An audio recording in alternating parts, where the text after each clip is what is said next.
It's relatively small and unremarkable.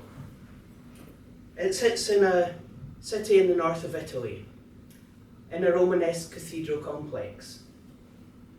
It's built of fine white marble, has tiers of slender arcades around it. It's a quite elegant and decorative structure, but that's not why it's famous. The reason people know it is because of its foundations, or rather because of the failure of them.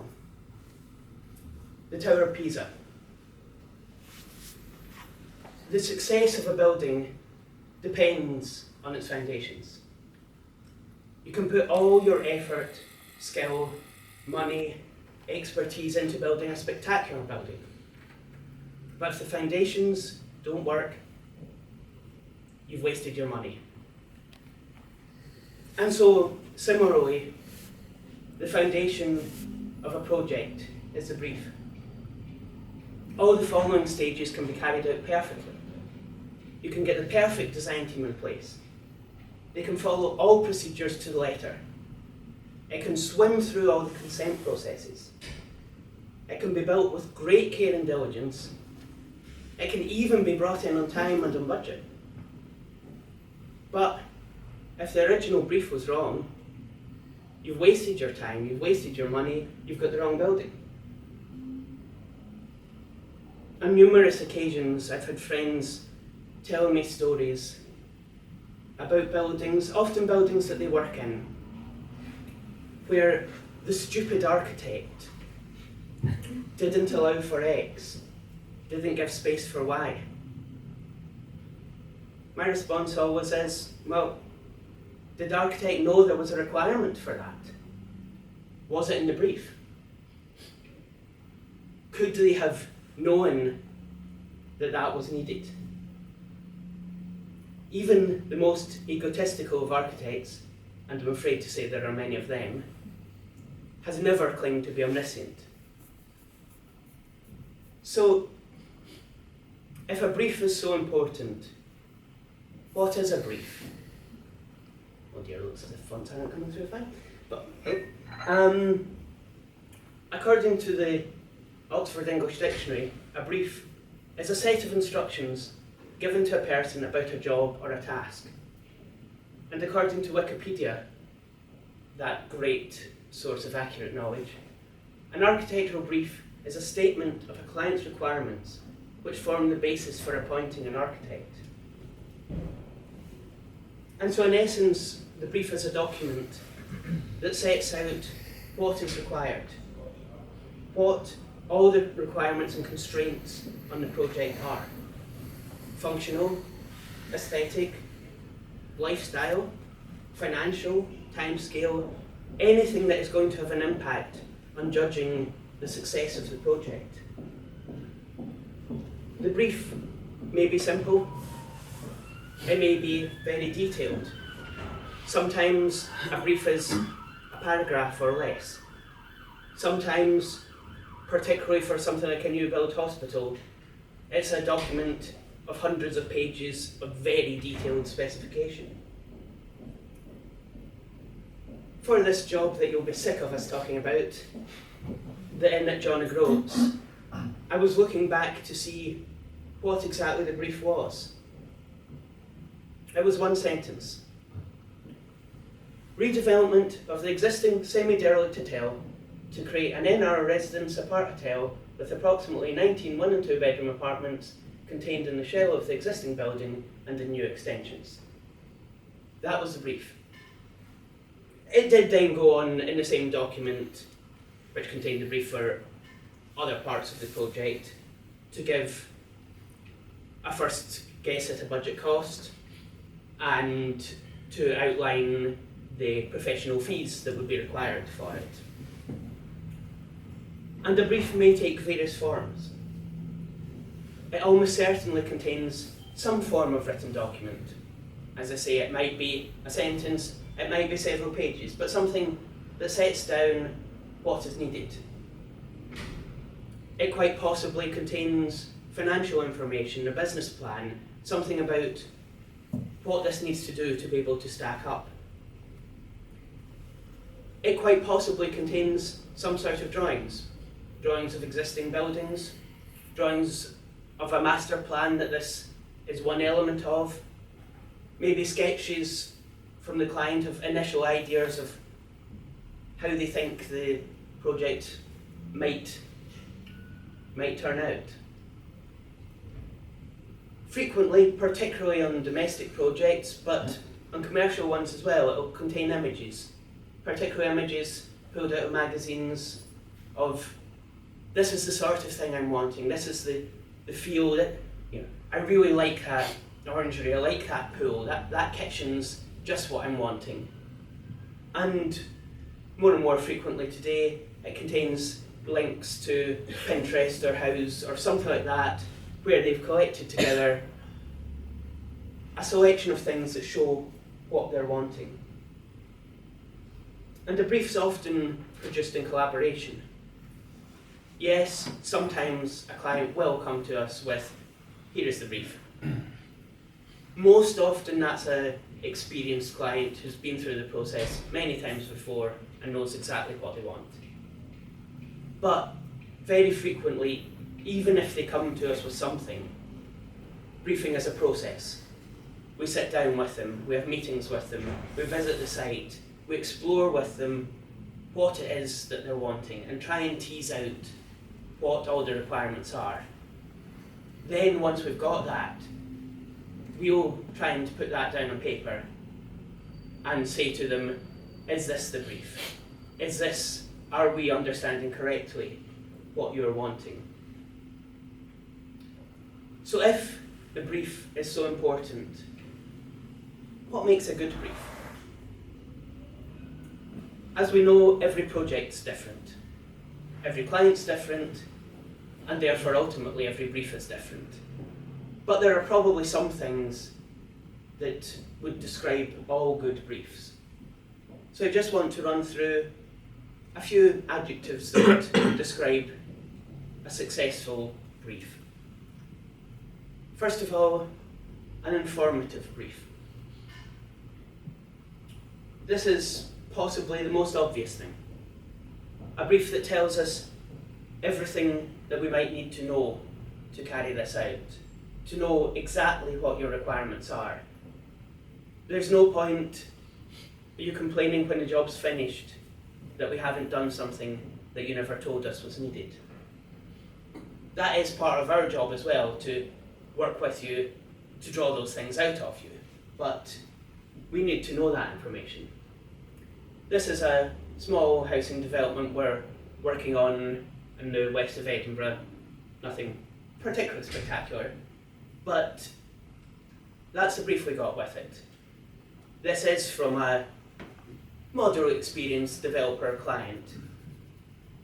And so we have here a brief that, yes, it's short, it's all on one page of A4, but it tells us everything we need to know about the job. It tells us about the site, it tells us what they think of the area that they're building in and therefore what sort of housing is required.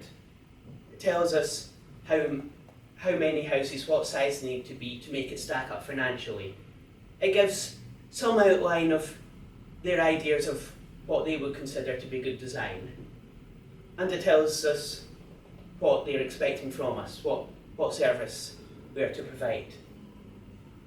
But basically, the more information you can give us, the better. Where is the site?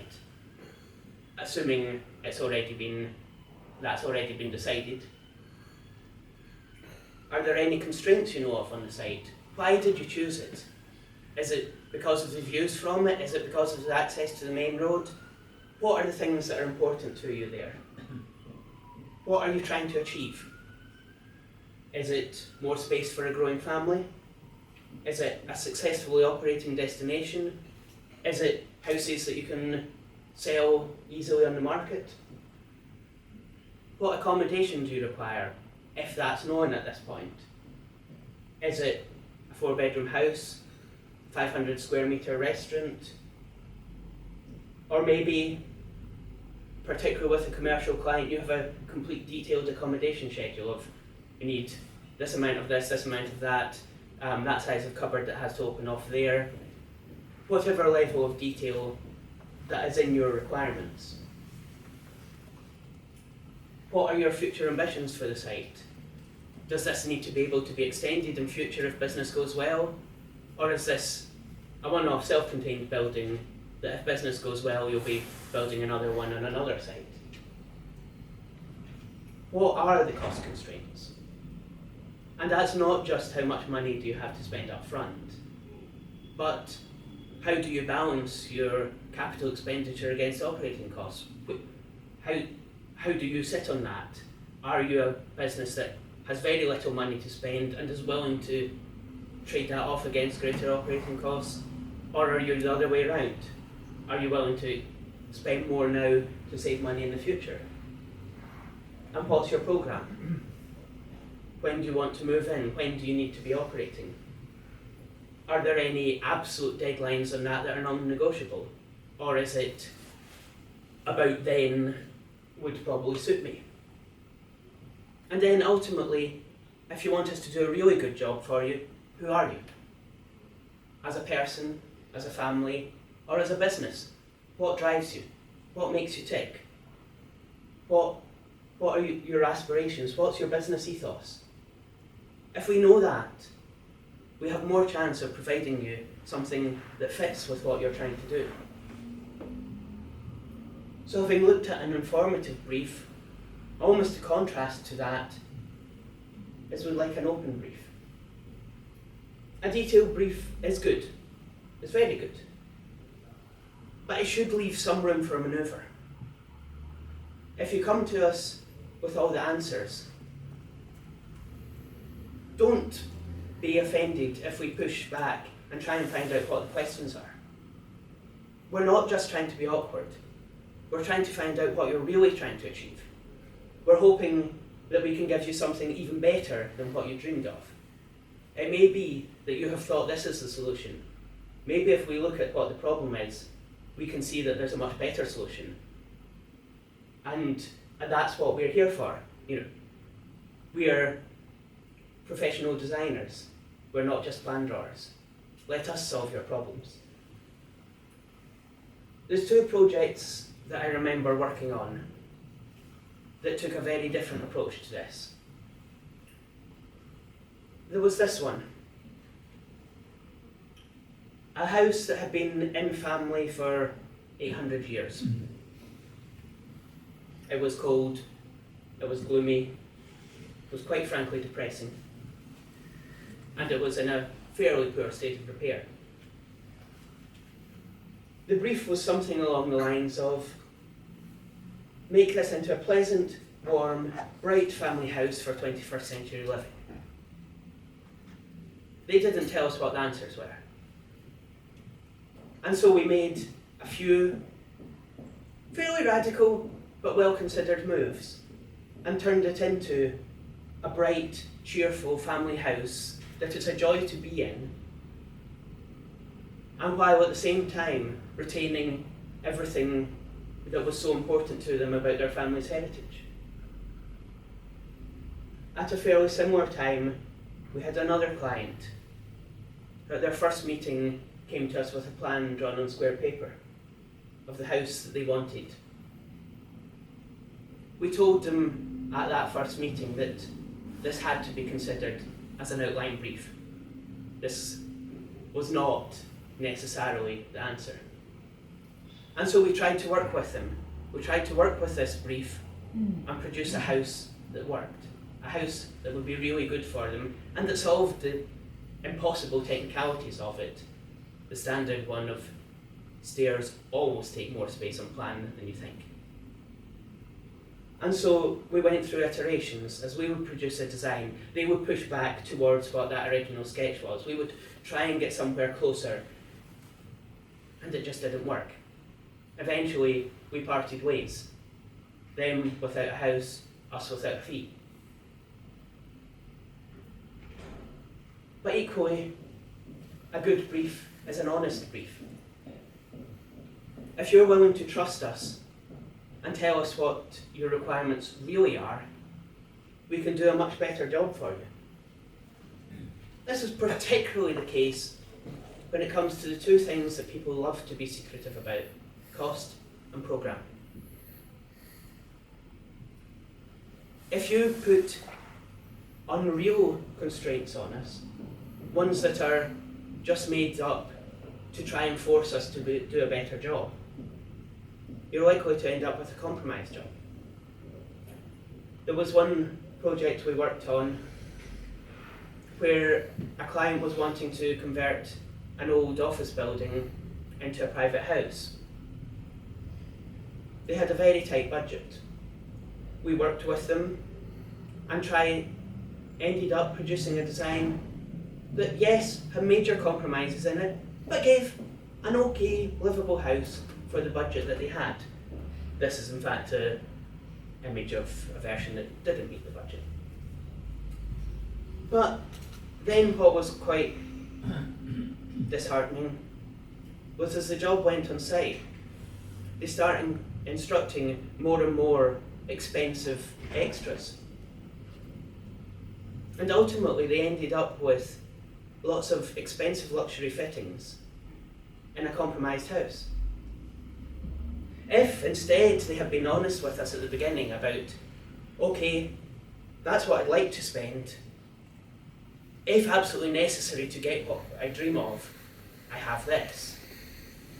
And yes, I know people don't like telling us that, but we could have given them a house that would have been far better to live in, would probably have had far higher value, and wouldn't have cost them any more. The other thing that people like to put a false constraint on is programme. If something is rushed, it's going to cost you more, or it's going to be compromised. When it's absolutely necessary, when there are real constraints that mean something has to be done in a very tight programme, we're happy to pull out all the stops, to pull out every trick in